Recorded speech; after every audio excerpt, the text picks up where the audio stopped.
ஒரு ட்ராவலில் 3 camping side போகலாமா?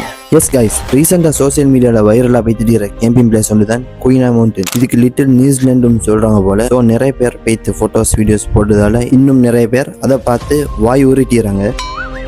எஸ், நாங்கள் இங்கே லாஸ்ட் இயர் செப்டம்பர் கேம்பிங் பண்ண போகிறோம். ஸோ தட் டைம் அங்கே பச்சை பசையில இருந்துச்சு. பட் இப்போ நிறைய பேர் அங்கே போகிறதால அந்த பழைய அலை இப்போ காண இல்லாமல் தெரியும். எஸ், இங்கேக்கு நாங்கள் எப்படி போகணும்னா கெண்டிலிருந்து பிபிலட்டோனுக்கு லொக்கேஷனை போட்டோம். அங்கிருந்து ஒருகலன்ற ஏரியாவுக்கு லொக்கேஷனை போட்டு அங்கிருந்து அப்படியே மடுச்சிம கேம்பிங் சைட்டை ஃபெஸ்ட்டாக போய்த்து விசிட் பண்ணோம். அப்படியே அங்கே கொஞ்சம் டைமை கடத்திட்டு நாங்கள் அங்கிருந்து ஜஸ்ட் 2 கிலோமீட்டர்ஸ் தான் ரத்கலை பத்தானன்ற கேம்பிங் சைட்டு லொக்கேஷனை போட்டோம். ஸோ அப்படியே அங்கே போய்த்து அங்கே விசிட் பண்ணி சின்னொரு என்ஜாய் பண்ணிட்டு அப்படியே அங்கே கீழே சைடு ரொபரி ஸ்டேட் ரூட்டால குயினா மவுண்டன் லொகேஷனை போட்டு அங்கே போய் தங்கின பைக்கை பார்க் பண்ணிட்டு எங்களோட ஹைக்கிங் ஸ்டார்ட் பண்ணோம். Yes, you can use Badulla side as well. இதை மட்டும் நான் இங்கிலீஷில் சொல்கிறேன். ஸோ நீங்கள் விசிட் பண்ணுறேன்டா கட்டாயம் ஒரு 3 months போகிறோம் மழை ஒன்று பெஞ்ச போகிற விசிட் பண்ணி பாருங்க. பச்சை பசலைக்கு நீங்களும் உங்களோட ஃப்ரெண்டு ஷேர் பண்ணி கட்டாயம் விசிட் பண்ணிட்டு வாங்க. அதோட இன்னும் ஃபாலோ பண்ண மறக்கும். அப்போ நாங்கள் வரட்டா.